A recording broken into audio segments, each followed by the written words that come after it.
Hello there, art nerds! Happy holidays! I have a very festive start to finish tutorial for you guys.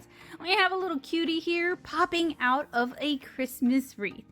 Feel free to change this up however you see fit and to celebrate whatever holidays or winter festivities that you particularly enjoy. I'm going to share the line art as a printable over on my Patreon in case you feel like just coloring along. But today, I am going to walk you through the process of drawing, inking, and watercolor painting this illustration. I have a bunch of start to finish tutorials for you guys, so if you don't feel like painting along with this one in particular, but you're still in the art making mood, check the description below for more art tutorial goodness. So, grab your paints, grab your paper, grab your pencils, and grab your favorite inking implement, and let's get started.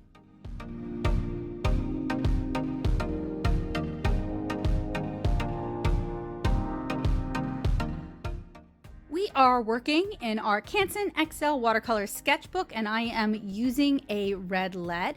I start out by very lightly sketching out a wreath shape and blocking out where I want the ribbon as well as the ornaments, pinecone, and holly to be. And I'm using really simplified shapes for this because things may change. We're sketching very, very light to the point where it is a little bit difficult to see because that's going to be more easy to erase than if we go in and we add a lot of details early on and then we have to do a lot of erasing.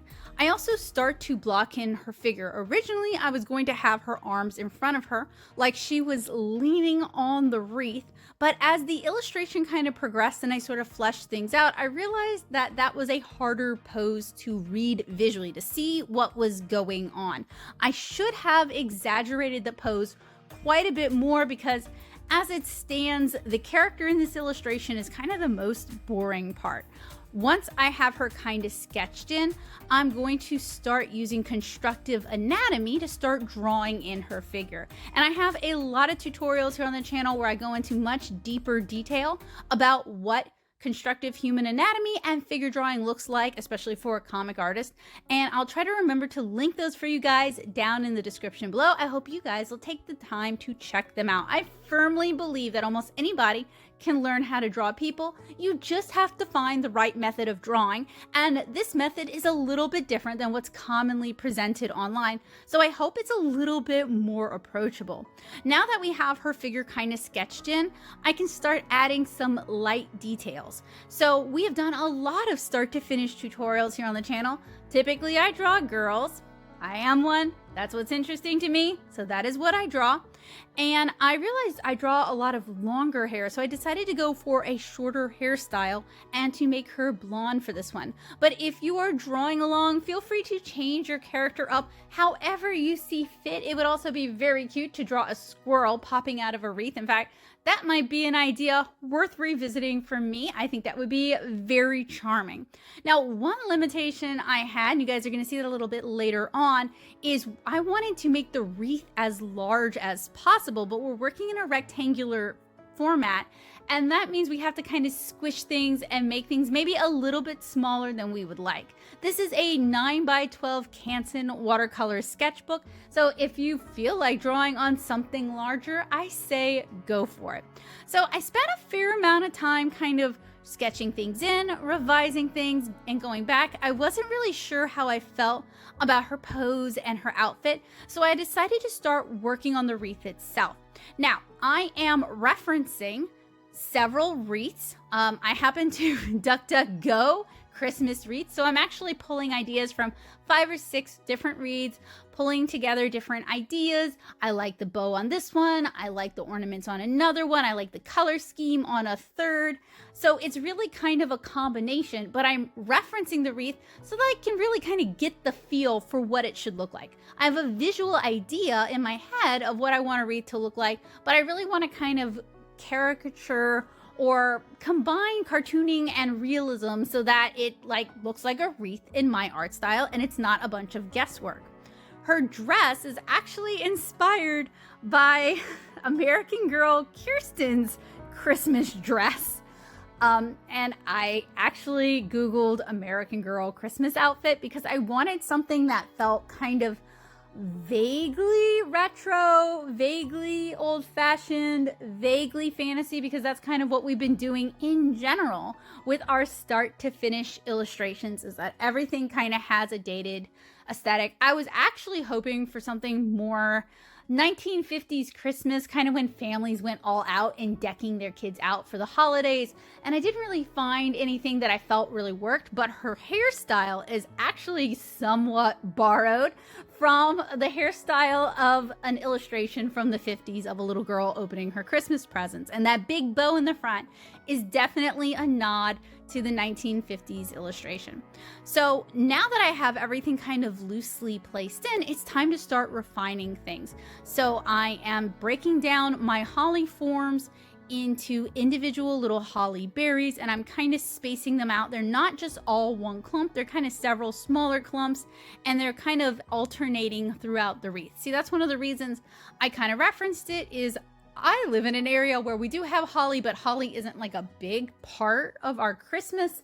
So I'm not super familiar with what real holly berries look like. So I wanted to make sure I knew what they look like. I'm also referencing pine cones because even though I know what pine cones look like, I wanted to kind of create the Becca Hilburn aesthetic for my style of pine cone, right?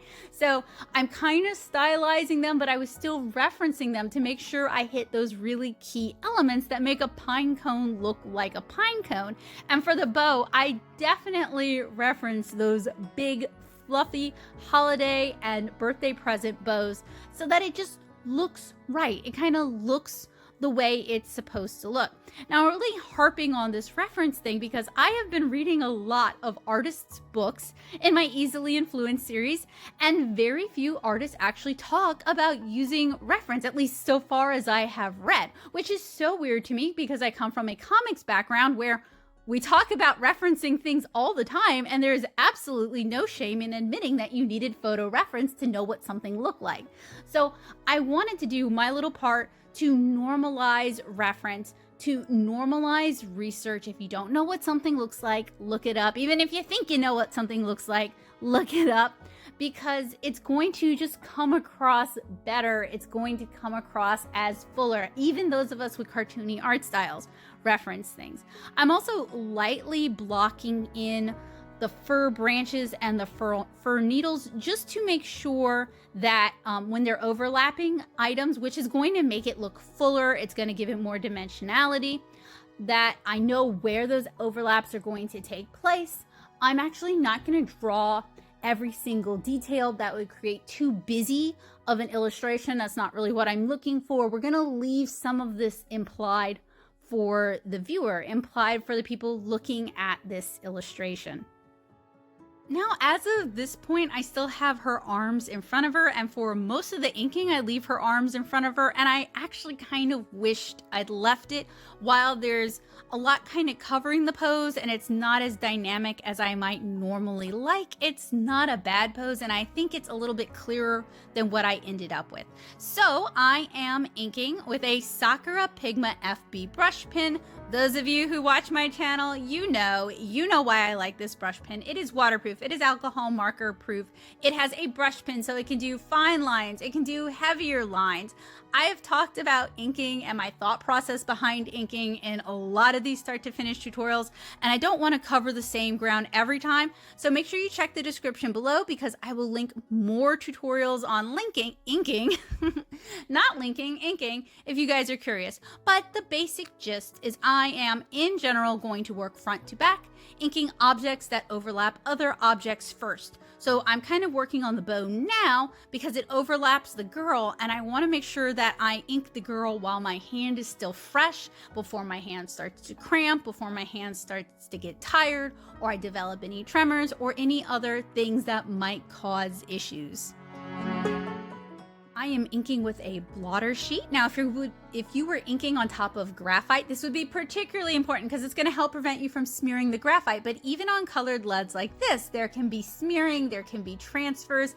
And also, using a blotter sheet like this, it goes over your inked areas, so if there's any wet ink still on the paper, it will soak it up so that it doesn't get on your hands, so that it doesn't get all over your paper. The downside is it covers up a lot of the illustration, so sometimes it can be difficult to see what I'm working on.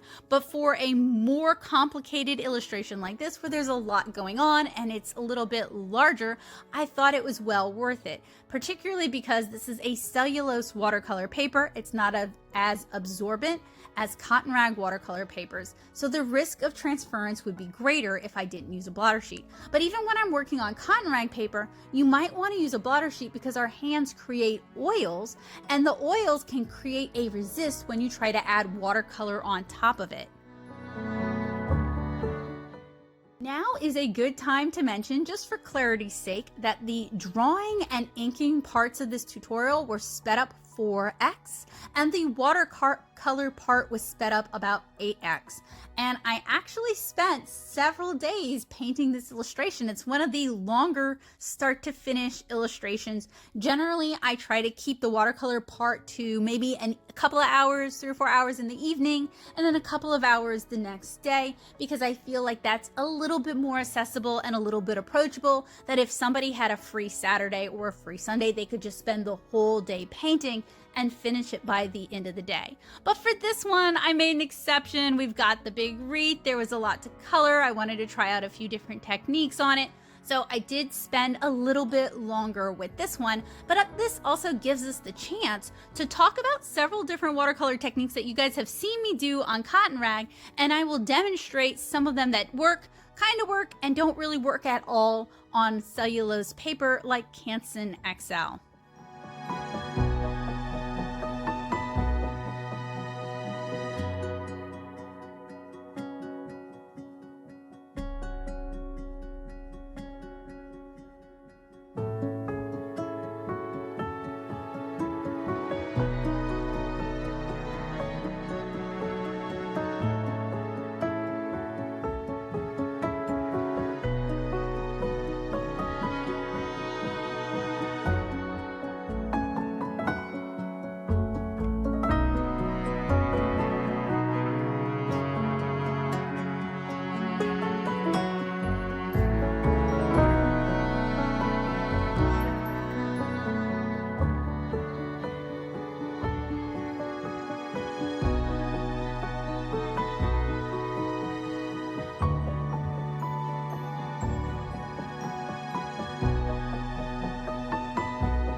once I've finished inking this illustration, I let the ink cure to the paper overnight, and then the next day I scan it, and that way I can share it with you guys over on my Patreon.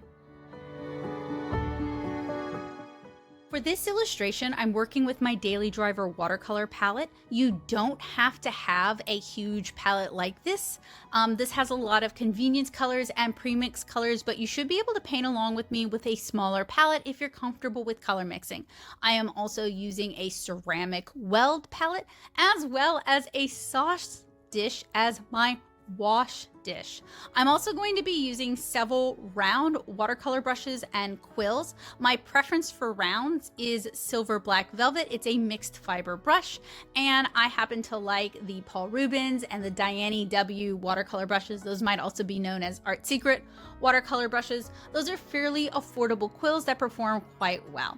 So I have mixed up a loose wash of indigo, maybe with a little bit of Payne's gray in it, and I am doing a bluet or a grise underpainting. So I am painting in the shadow colors for most of this first, and I've adjusted the camera so you guys can actually see it a little bit better.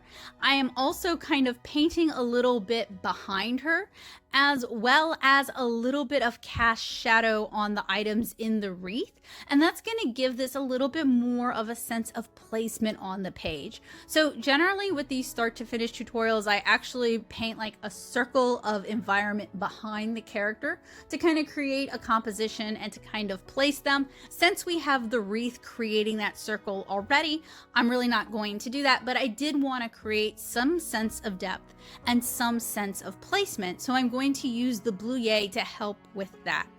And it would be spelled B-L-E-U-A-I-L-L-E. So I know that sounds like a really strange word, and you can also do brunier, which would be a brown underpainting, but these kind of underpaintings are wonderful. You're basically doing almost, for this one it's going to be a lighter version, but sometimes I'll do almost a monochromatic underpainting first and then glaze my colors on top. I'm also doing some splatters of our indigo blue because I really wanted to bring a little chaos and a little liveliness to this illustration. I've also grabbed some Quin Gold, and I'm going to do some splatters of the Quin Gold as well. And then for her eyes and her teeth, I'm doing just a little bit of ultramarine blue mixed with our indigo and Payne's gray color. I'm going to mix up a little bit more of that and do a line of the ultramarine blue mix at the tops of her eyes, underneath her eyelids, to create the shadow that her eyelids might cast, and also towards the edges of her teeth to imply that her teeth, like her teeth as a mass, are rounded and receding into her mouth. So I'm going to start with kind of just blocking in the color on the wreath. So we're starting with our Quin Gold, and I am loosely blocking it in very lightly, like a light saturation, and then while it's still wet, using a different brush and a much more saturated mix, often directly from the pan, I'm kind of dipping it in and letting it diffuse out. For her skin tone, I mixed up a little bit of yellow ochre with a little bit of burnt sienna. We're going to go with a lighter skin tone for her because she's going to have blonde hair later on that kind of reflects the gold of the bells. So one of my tricks for creating a color palette is to keep it simple and to repeat it as much as possible. So you're going to see basically 5 colors minus maybe the hair, minus maybe the skin. It kind of depends on the illustration, and they're going to be repeated over and over again. So with the Pinecones, I am doing kind of a light wash of burnt sienna, and then I might be grabbing another color. So I might be grabbing, say, burnt umber and dipping it in while wet and letting it diffuse. It kind of depends on the Pinecone. So this is me really trying to kind of push wet into wet on a cellulose paper. Sometimes it'll work, sometimes it will not. It really kind of depends on the relative humidity in the room and how quickly it starts to kind of evaporate off the paper. I'm also going to paint the tips of the fir branches, you know, those little brown nodules that they can have, with the same color brown as the pine cones. We're going to do another layer of skin, and I am just sharing the mixes, the colors, and the ideas that I'm using for this. I encourage you to use whatever you like and whatever you're comfortable with. I'm applying a little bit of Winsor & Newton's masking fluid to the holly berries to create a highlight. I'm not masking out the berries entirely, I'm just doing little dots, one per berry. You could do two if you want like a rim light. But I am also going to go back in later on with white gouache to add additional highlights. So I'm not particularly concerned with doing several highlights. I'm just doing one or two here and there. So you guys hear me kind of dunking on cellulose paper quite a bit. I do actually use Canson Mont Vol for the 7-inch Cara pages. It's a little bit more expensive.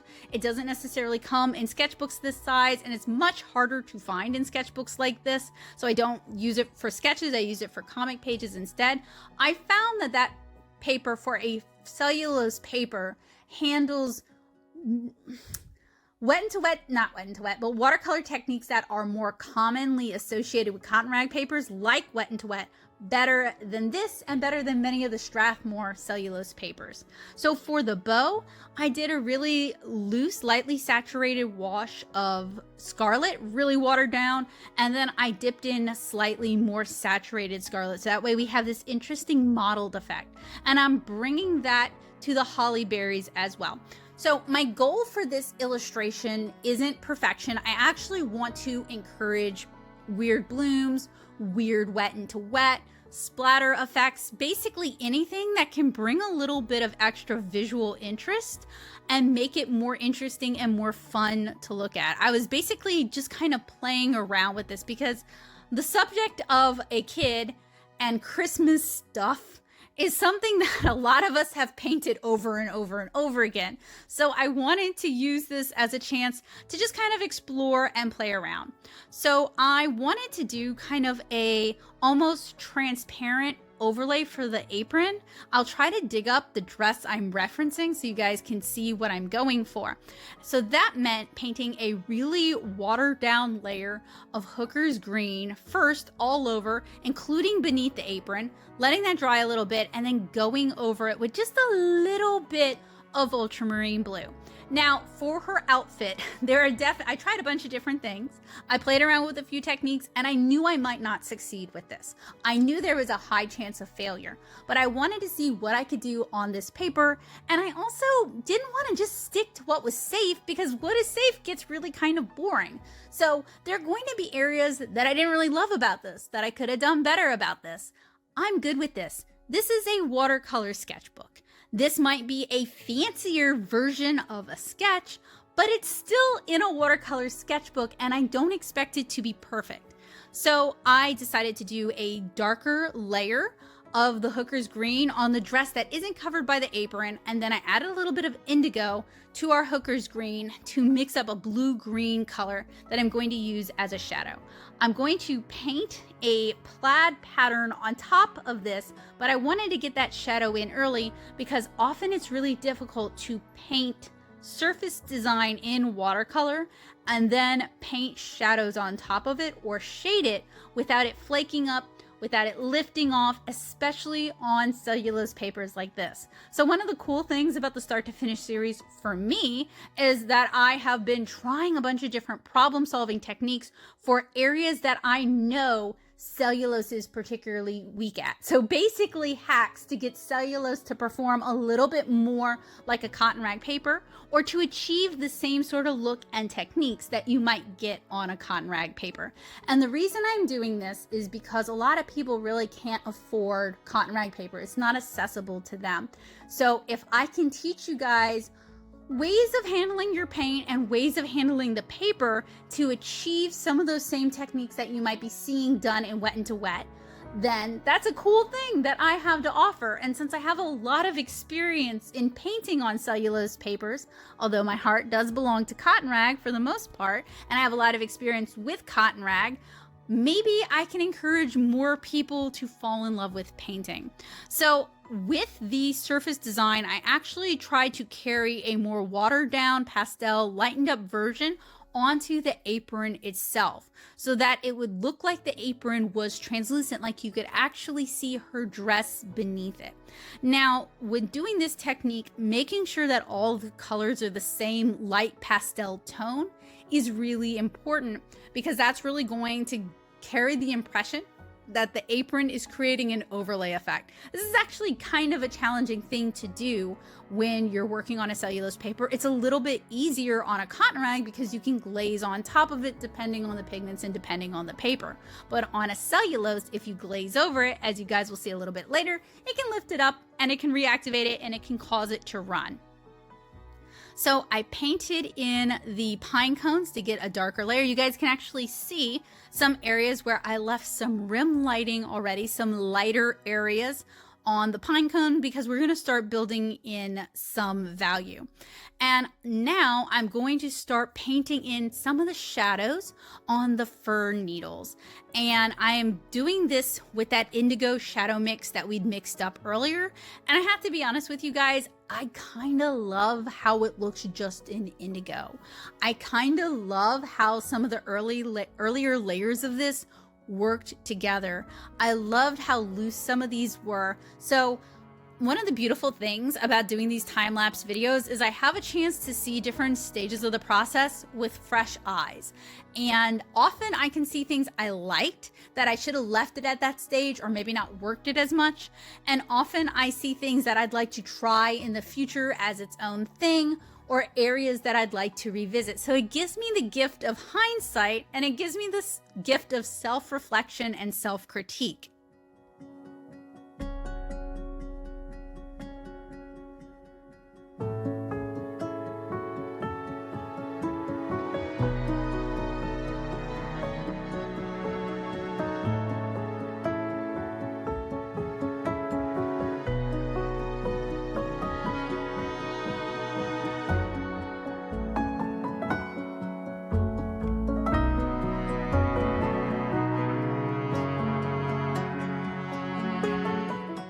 One of the things I wanted to bring into this illustration was lots of splatter, and I didn't care if it went in an area like the bow, for example, that I was going to paint on top of it, because that would create kind of a diffusion and it would bring in some color. The only area I didn't want splatter hitting and staying was on her face, because given how small her face is for this illustration, that could become too distracting. So for this, I really wanted to just kind of play around with different techniques and try different things. So I'm adding some more surface pattern to her dress as well as to her apron. You guys can see where I was like, oh, that's a little bit too dark. Let me lift that up a little bit.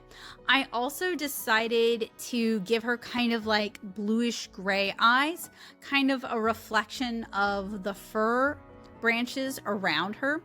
And right now I'm just kind of thinking about like what I'm doing with her, because I really like the color story that's going on in the wreath. But by then I'd also decided maybe to commit to adding more color to the wreath. So I went ahead and I did a splatter of masking fluid onto the wreath that's going to block some areas out, and that's going to add some more chaos, some more visual interest. It's going to kind of break things up, because cellulose paper, I find with me, I have a tendency to go kind of color by numbers-ish with it.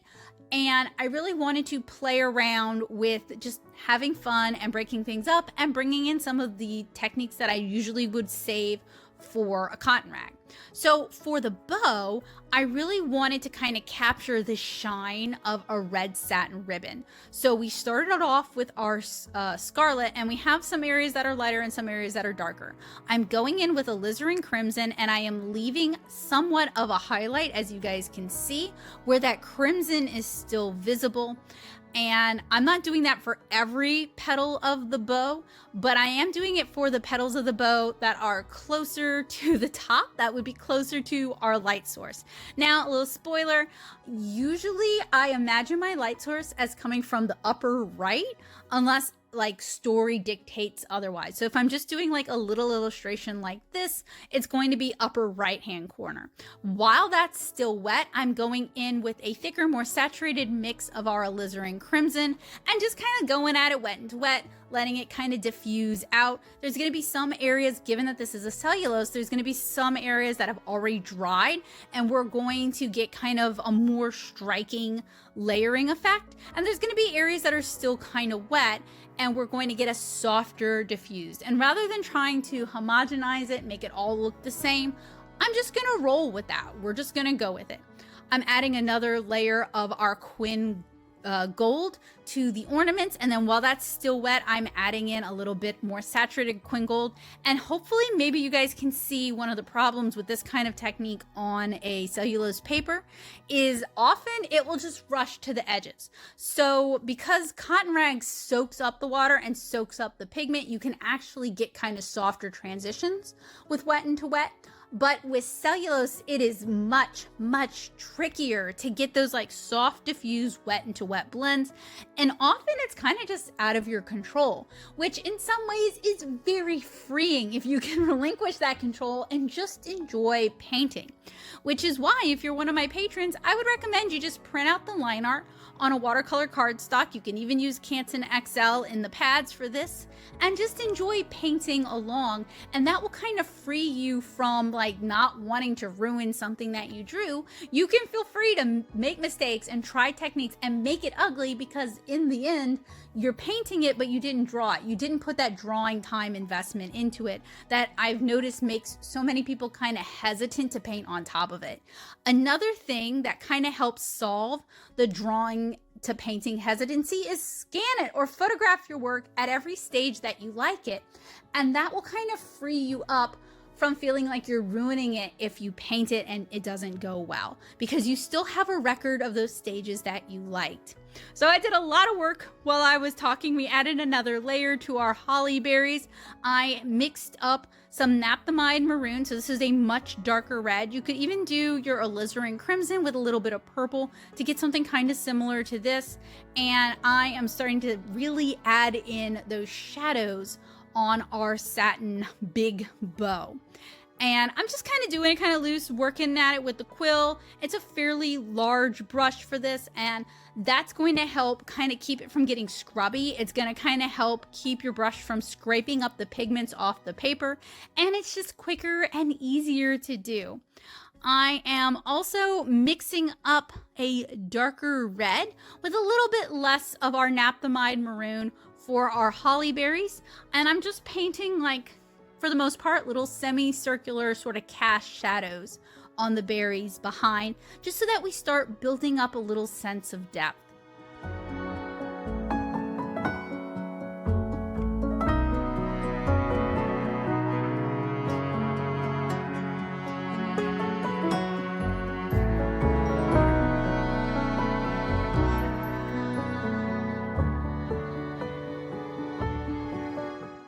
So one of the things I struggle with is generally I have kind of viewed watercolor as a progression of learning new techniques and adding more layers and adding more details and adding more time. But watercolor progress is also learning when to pull back, learning what not to over render, learning what to leave more open, learning what to leave unfixed, or maybe just add a little gouache rim light and that'll make it make sense. And for me, I'm still a work in progress. I am still learning. I am still overworking things. I'm still making some mistakes. I'm still putting too much time into areas that don't need it. And the fir leaves, the fir needles on this wreath are definitely an example of that. I ended up really overworking them later on. You guys will see that. I should have left them much looser and just more of a hint. I am still kind of learning how to balance. So in drawing, in illustration, and in comics, you have kind of a balancing act of detail versus open areas, finished versus what's left unsaid, complicated versus simple. And my ADHD self learned that I don't pay enough attention to details. So some part of me thinks that if I cram more details and I cram more work and I cram more labor into something, that makes it better. And I'm trying to teach myself to value the things left less rendered, to value the things left unsaid for the viewer to fill it in themselves, so that there's more of an emotional connection between your work and the viewer of your work. I share this with you guys because that's an art journey that I'm definitely working on and that I'm trying to improve, and that I think there are other artists who do it better than I do. And if that's something you struggle with as well, I can commiserate with you. I am trying to bring in like a lot of layers of splatter, a lot of layers of masking splatter. So now I am mixing up the base green for our fir needles. And I definitely want them to be a green that has a bluish tint. So I'm using like hunter green, and I'm using, not hunter green, hooker's green, I'm sorry. And I'm using a bit of this like cooler green that I have. It's almost like a viridian, but it has much more color power. And at this point, I'm kind of filling in just all the needles. And that was my first mistake. I really should not have done just like a color fill for the needles. It really did not need to be a block color. It really should have been an accent color with the blue as the highlight. That would have looked so much better. I did so much work building up all that shading with the underlayer that I thought would still be visible, and I ended up way over painting all of that and losing it, and then having to do spray techniques to bring it back.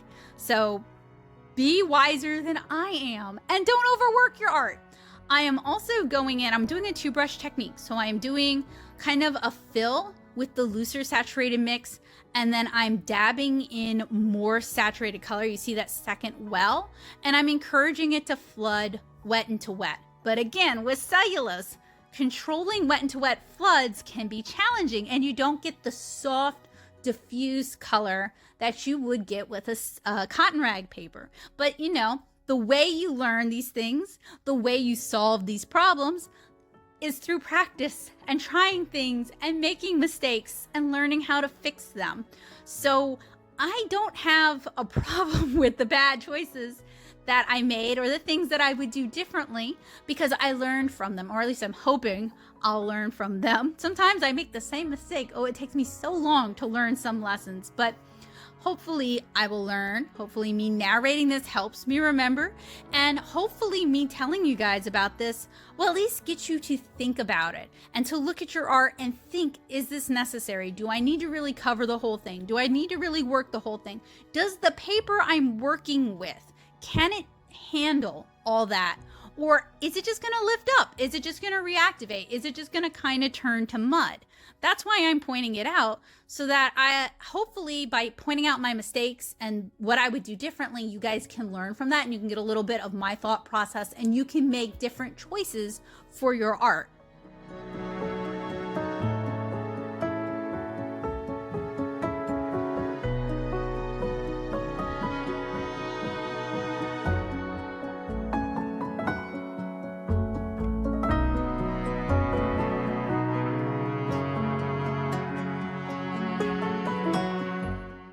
So even this stage is kind of pretty. I really could have pulled back at this stage.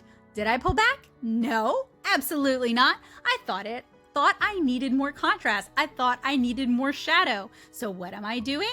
I mixed a thicker saturation of our green mix. I believe there's some undersea green in this and more of a dark bluish green, and it's kind of pretty, but I was like, oh my goodness, I have so many white islands where I was afraid to like go into it, or I was working with a brush that was a little too large to handle the area, so I left it kind of open.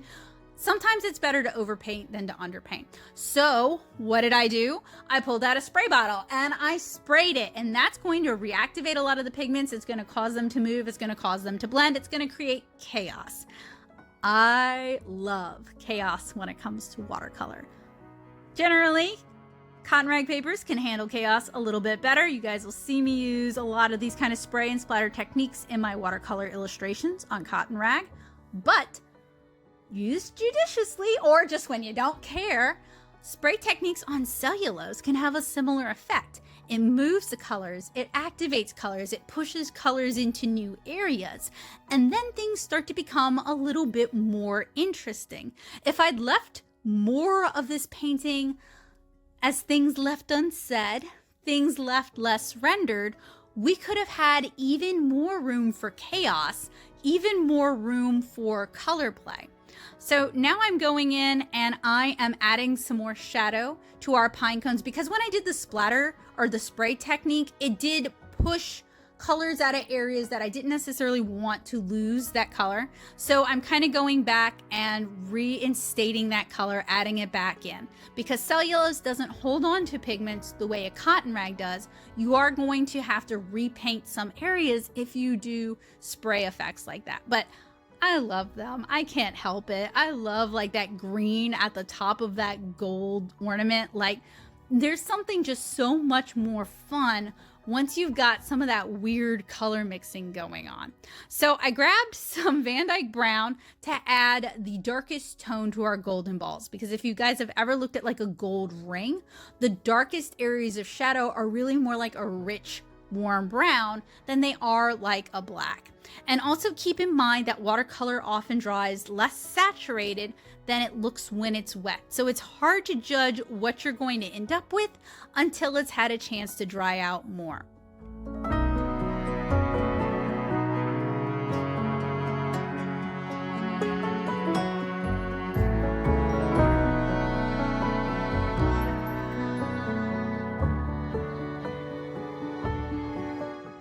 Speaking of dry out more, once my illustration had a chance to dry completely, totally, and fully, so probably overnight, I pulled out my masking fluid pickup, and now I'm picking up all those little specks of masking fluid that I splattered all over the page. Now, I know for a fact that every holly berry has a little highlight, so I can start there, but if you're having trouble seeing them because as you painted over it, the paint stuck to the masking fluid and it's hard to see, you can actually use your finger to kind of feel for those little bumps. And look, every time you're working on watercolor, I would recommend starting with clean hands, so washing your hands, which may mean you can't put lotion on your hands because lotion will transfer to your paper. So that's just something to keep in mind. So once I've removed all the masking fluid, or as you guys can see, I'm gonna keep picking some up, I'm going in with some white gouache, and I'm gonna keep working with that masking fluid pickup because I'm gonna keep finding bits that I missed, and that's okay. But I'm adding white gouache highlights, like to the ornaments. I'm kind of doing some rim lighting there, to some of the fir needles to kind of make them pop a little bit more so they're less of a machine mess. You know, this is an opportunity to think about detail and a lot of detail versus leaving things left unsaid. And I think a lot of people think realistic art is inherently more art, more talent, more skill, more better because it is more realistic. But even with realistic art, if you're creating animals, if you're drawing, if you're painting animals, you're not going to want to paint every single hair individually. So there's still going to be leaving some things left unsaid. There's still going to be some cartooning, and there's still going to be some decision making that you're going to do to achieve the effect that you have in mind. It's all about looking at the world, interpreting the world, and making choices about the world. And that's why I try to share my thought process with you guys, because I want you guys to make choices that work for you. Together, we have completed, or almost completed, another start to finish tutorial. With this one, I am going to bring out the gold metallic gouache. This is Holbein's metallic gold gouache, and I'm going to do just a few splatters. So normally I stay away from metallics, and I just try to render things in a way that looks like it's metallic, but it's the holiday season and I wanted to bring a little extra festive and a little extra joy. So I'm doing just a few gold spatters on this one. So I really enjoyed being able to draw, ink, and paint this illustration with you guys. I hope you guys enjoyed hanging out with me. This is, I have lost count of how many of these start to finish tutorials that we've done, but I will link the playlist for you guys. I hope you guys will check them out. I create these because a lot of people have requested that I do more drawing tutorials and that I do more tutorials that actually show my drawing process. So these are specifically created for that, so I can continue to talk talk about drawing with you guys while also talking about painting with you guys. And I also want to encourage you guys to draw and create your own things and to take risks and to maybe make ugly art and to just use your own imagination and creativity. While it's wonderful sometimes to just relax and paint along to somebody else's tutorial, for me, the most fulfilling thing, the thing I enjoy the most, is using my own imagination, creating my own characters, and sharing that with you guys. And if I can inspire you guys to give that a try, that is just so wonderful to me. So thank you guys so much for drawing, inking, and painting along with me today. If you just feel like relaxing and painting along, I have the line art over on my Patreon. My patrons have access to it and you can join them for just $2 a month. Your support over on Patreon helps me create tutorials and reviews that I share with everybody here, and my amazing patrons get early access to upcoming reviews and tutorials. So I wish them in particular a very happy holiday season. I hope that they are safe and warm and cozy, whether they choose to celebrate any holidays this year or not. Thank you guys so much. I hope you guys have a wonderful day. I hope to see you guys again soon with another review or tutorial. Bye guys.